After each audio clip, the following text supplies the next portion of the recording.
বুখারী শরীফের 3074 নম্বর হাদিস।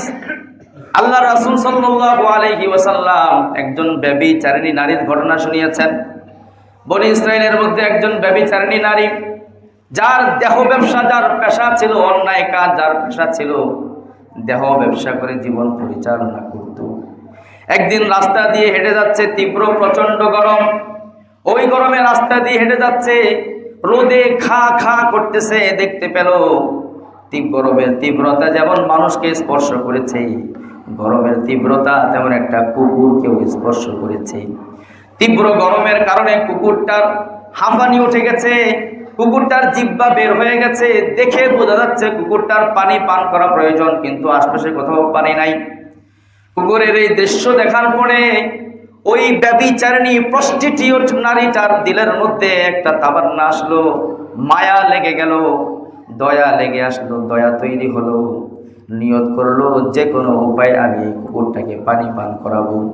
বলেন, কুকুর কি আশরাফুল মাখলুকাত? কুকুর কি সৃষ্টির সেরা প্রাণী? আশরাফুল মাখলুকাত নয়, কিন্তু আল্লাহর একটা বানানো প্রাণী মাখলুক। কুকুরটার প্রতি তার দয়া হয়ে গেল, মায়া হয়ে গেল। নিয়ত করলো কুকুরটাকে পানি পান করাবে। তার পায়ের মধ্যে চামড়ার মোজা ছিল। আল্লাহর রাসূল বললেন ফাখরাজা মুকাহা, সে তার পায়ের চামড়ার মোজাটা খুললো, খুলে মোজাটাকে তার ওড়না দিয়ে পেঁচালো। সামনে গিয়ে দেখলো একটা কূপ দেখা যায়, কূপের গভীরে পানি আছে। ওই মোজাটাকে কূপের মধ্যে ঝুলাইলো, ওখান থেকে মোজা দিয়ে পানি বের করলো। কিছু পানি এনে কুকুরের মুখের মধ্যে ঢাললো, কুকুরটা মুখ দিয়ে পানি পান করলো। পান করার পরে কুকুর কিন্তু শুকরিয়া আদায় করার ভাষা নাই, কুকুরিয়াতেও তার থ্যাংক ইউ বলে নাই, জাযাকাল্লাহ বলে নাই। কুকুর পান করেছে, কিছুই বলে নাই, কেউ দেখে নাই। দেখেছেন কে? আল্লাহ দেখেছেন। আল্লাহ রাব্বুল আলামিন এই দৃশ্যটা দেখার পরে আল্লাহর এক মাখলুকের প্রতি দয়া, আল্লাহ রাব্বুল আলামিনের রহমতের দরিয়ার মধ্যে, রহমতের সমুদ্রের মধ্যে ঢেউ এসে যায়, জোশ এসে যায়। আল্লাহ রাব্বুল আলামিন শুধু এই কুকুরকে পানি পান করানোর কারণে প্রস্টিটিউট নারীটার আখিরাতকে সহজ করে দেয়, সারা জীবনের তার গুনাহ মাফ করে দেন। কিসের কারণে? কিসের কারণে? এই হাদিস পাওয়া গেছে কিনা বলেন? দুনিয়ার একটা মুসিবত দূর করার কারণে কিয়ামতের বড় মুসিবত আল্লাহ দূর করে দিলেন। এরকম কত ঘটনা আমাদের সামনে, কত সুযোগ আমাদের সামনে আসে, কিন্তু আমরা সুযোগ নিয়ে কাজে লাগাই না। নাজাতের কত রাস্তা ছিল, কত মাধ্যম ছিল, আমরা সেগুলো কাজে লাগাই না।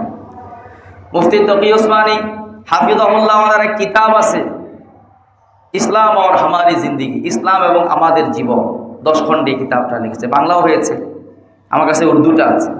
এই কিতাবের মধ্যে ঘটনা লিখেছেন ডক্টর আব্দুল হাই আরফি রহমতুল্লাহি আলাই, ওনার পিসাব ছিলেন।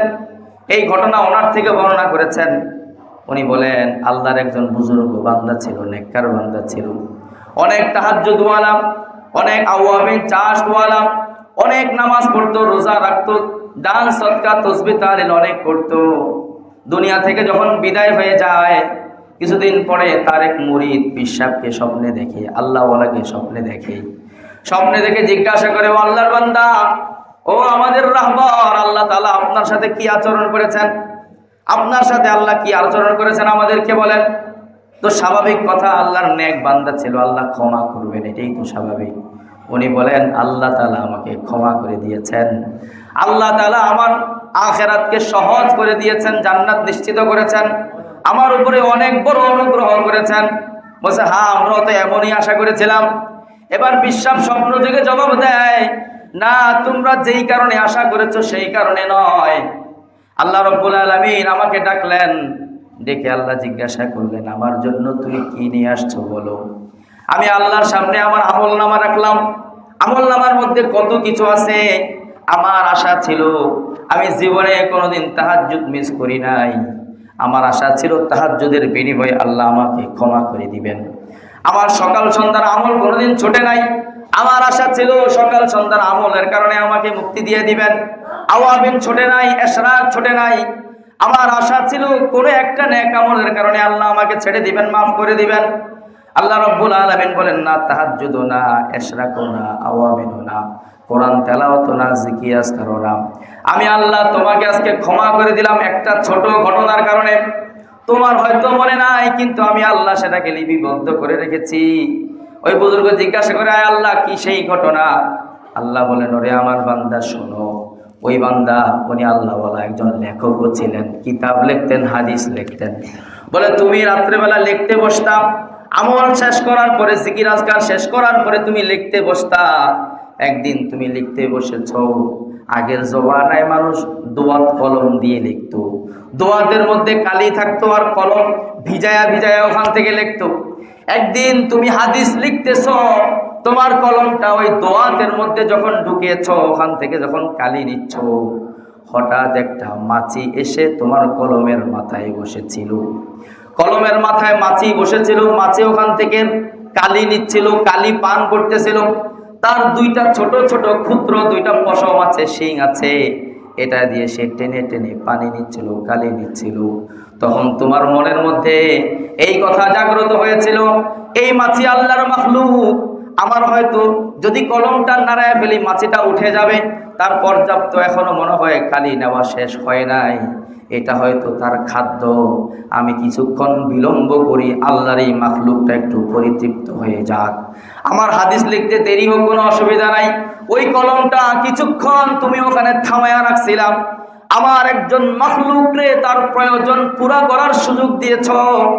তুমি একজন মাখলুক হয়ে আরেক মাখলুকের উপরে অনুগ্রহ করেছ।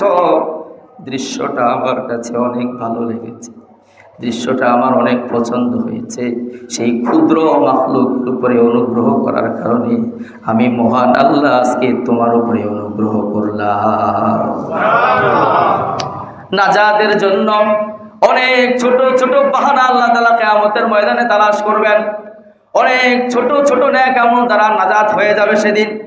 কত সুযোগ আমাদের সামনে আসে, কিন্তু আমরা সুযোগকে কাজে লাগাই না। এই কারণে আজকে থেকে নিয়ত করি, যখনই কোনো মুসলমানের বিপদে কাজে লাগার সুযোগ আসবে, একটা সুযোগও হাতছাড়া করব না। ইনশাআল্লাহ যে কোনো বিপদে আমি আগে আগে থাকার চেষ্টা করব। ইনশাআল্লাহ করবেন তো? ইনশাআল্লাহ।